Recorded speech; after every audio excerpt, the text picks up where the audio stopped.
Hello guys, this is Rachel from 3rd CSE, and today I'm going to be explaining my 6th exercise in Unix lab.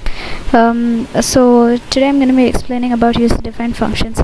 Before we go on to the program, I want to explain what user-defined functions is.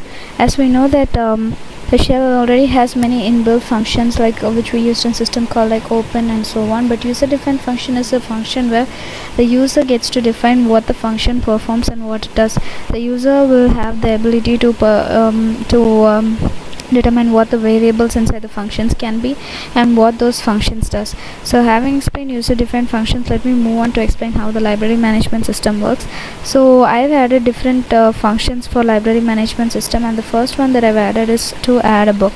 So as you can see in add a book, I've given a for loop and I get the title of the book, the year of the book author, and the number of the books needed.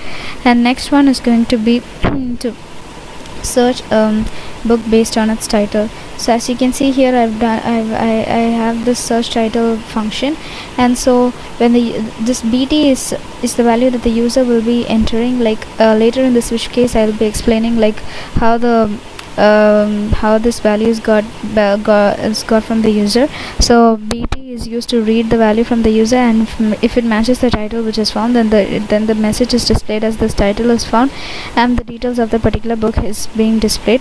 The next one is to search the author. So the book can also be found using the author's name.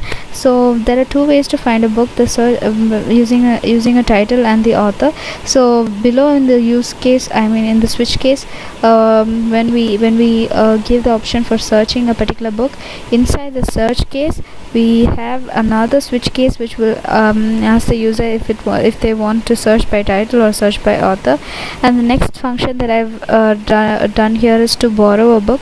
So when the user provides the title of the book, the message will be displayed as the borrowed book is and whatever the book name is, and from the total number of the books available of that particular copy, one will be reduced. So this is for borrowing a book. Next one is going to be to return a book. The next one is going to be to display a book. So to display a book, the user just has to choose the display book option, and all the books that are in the library will be displayed. The information of that will be displayed. The next one is to return a book. So for returning a book, the user just have to enter the name of the book, the title of the book to be entered, and the number of the books the user is returning. And so the return book will be displayed, and then from the total number of books it will just be added together. So that is the function part. And so now I'm going to be explaining the switch case part.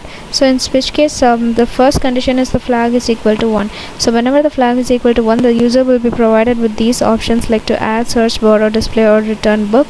And so when this happens, what happens is the user chooses any one, he chooses the option number wise, and then when that particular number is given as the input for a switch case, the user will be able to perform the following function. So as you can see, the first function is here to search for the book title, and the second one is going to be to first is going to be to add the books, and second one is going to be search for the books.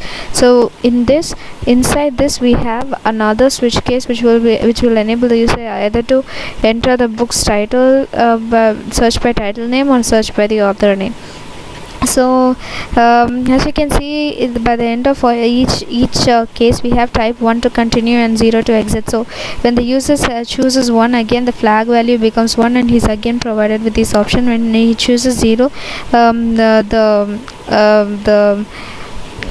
it'll exit from the switch case. So finally what happens is finally how it ends is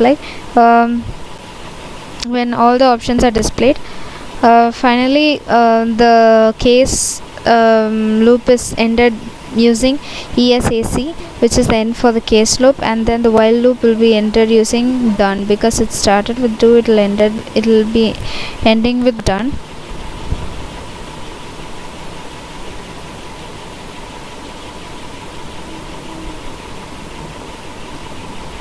Yeah, as you can see, this is how it ends, and the default case would be wrong choice. If the value the user enters is something which does not match the value which is in the case, then by default the option wrong choice will get displayed. So let me run this program.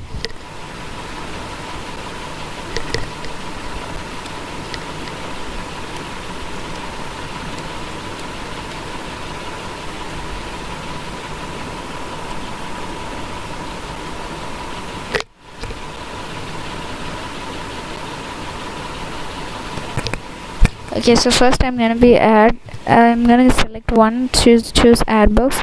So I'm just gonna add one book to display it. I'm gonna add just one book. Okay, the title of the book, I'm gonna give it as Twilight.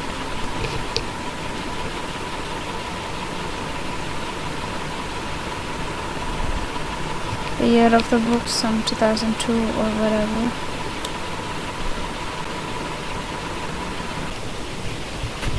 So as you can see here, I have just enter the details of the book, like the title, the year of the book, and the author as Stephanie, and the number of the books that has to be added. So if I have to continue now, I'm going to enter the value as 1.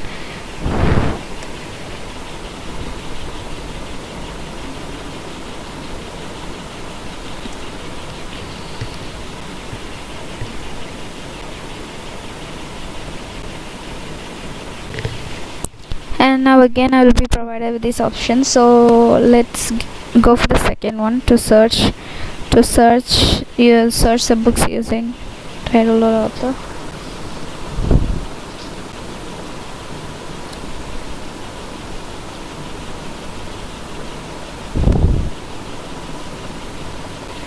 So as you can see, the second option that I'm going to choose is to search.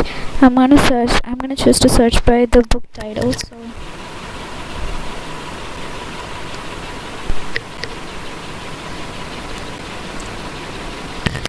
So now, since I've entered it as Twilight, the book is set to be found, and this title and everything else gets displayed.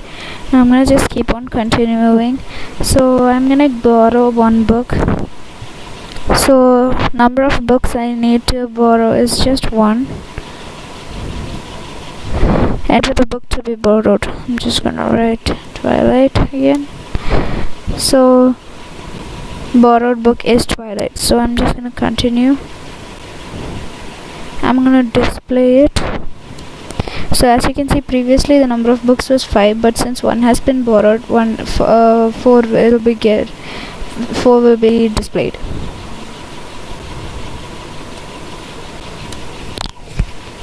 So the next one which I performed was to return the book. So as you can see, I've chosen 5, and to return books I've entered the book name as Twilight, enter the number of book as 1, so the book is returned. So again, when I choose to display it, the number of books previously when I borrowed was 4, and now it's going to be 5. So this is it for my 6th exercise in Linux Lab. Thank you for watching. I hope you guys like the video.